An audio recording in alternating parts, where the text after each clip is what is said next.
Modern construction consumes materials at an absolute scale. Pouring thousands of tons of concrete and steel into a foundation carries an inherent, massive physical weight. Green building certifications like LEED and BREEAM, alongside tightening regional regulations, now mandate hard, verified data on the exact environmental footprint of those materials. The Environmental Product Declaration, or EPD, is the standardized document engineered to provide that transparency. These badges indicate that EPDs are governed by rigid international frameworks, specifically ISO 14025 and EN 15804 for construction materials. They ensure the metrics meet global engineering standards. An EPD reports raw impact data. It provides no inherent indication of whether a product is actually sustainable. The document functions strictly as an objective data structure for measuring impact. To utilize this data effectively and meet regulatory targets, engineers must understand exactly how the document is structured and where its mathematical boundaries lie. We can map those boundaries using a physical artifact, a real-world, third-party verified EPD for standard ready-mix concrete. This complete report lays out the manufacturer data, product specifications, and the resulting environmental summaries. By reverse engineering this specific document, we expose the exact methodology the industry uses to calculate the environmental weight of modern infrastructure. The public EPD you see is only the surface layer. It is driven by an underlying mechanism called a life cycle assessment, or LCA. On the left, the LCA acts as the internal engine, requiring sensitive corporate data that cannot be released. On the right, the EPD serves as the public output, extracting non-proprietary metrics for external reporting. To move data safely from the private LCA to the public EPD, the system relies on product category rules, or PCRs.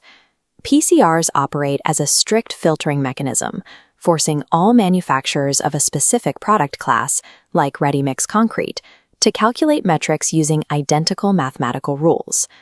Without this translation layer, competing suppliers could manipulate their parameters, rendering an apples-to-apples comparison mathematically impossible.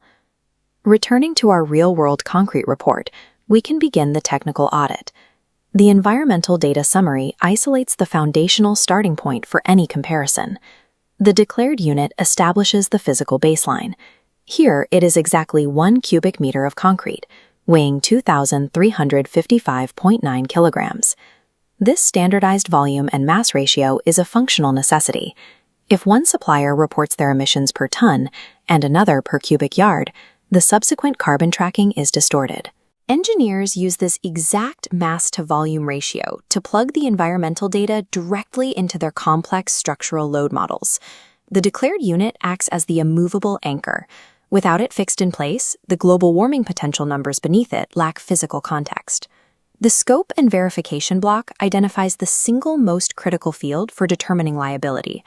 Cradle to gate defines a rigid system boundary that dictates precisely when the carbon tracking starts and stops. This table breaks the process down. Cradle to gate isolates A1 through A3, extracting raw aggregate, trucking it to the plant, and running mixers. Excluded are transporting to the site, operational use, and eventual demolition. Missing this precise distinction causes severe miscalculations.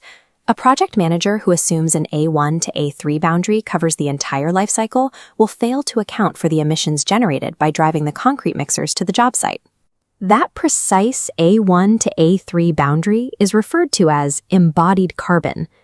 This graphic draws a strict line between the carbon generated by creating the building materials on the left and the carbon generated by running the finished building on the right. As global power grids shift to renewable energy and HVAC systems achieve higher efficiency, the operational carbon load of a modern building is dropping. Because operational emissions are shrinking, embodied carbon, the upfront emission load from material production, is rapidly taking over as the dominant share of a project's lifetime footprint. Returning to our EPD, the exact measure of that embodied carbon lives right here in the global warming potential data block. The EPD provides the only standardized mechanism an engineer has to quantify this massive upfront carbon load before a single shovel hits the dirt. Historically, conducting a full life cycle assessment and verifying the data was an incredibly expensive and slow process, often prohibiting small manufacturers from participating. Today, modern cloud-based software platforms are completely breaking that bottleneck. The industry is moving past static PDFs to generate machine-readable digital EPDs quickly and at a lower cost. These digital EPDs plug directly into 3D building information models. As an architect draws a wall, the software pulls the EPD data and calculates the total project carbon automatically.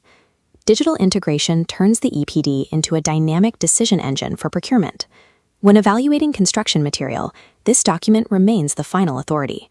First, check the declared unit to establish baseline parity.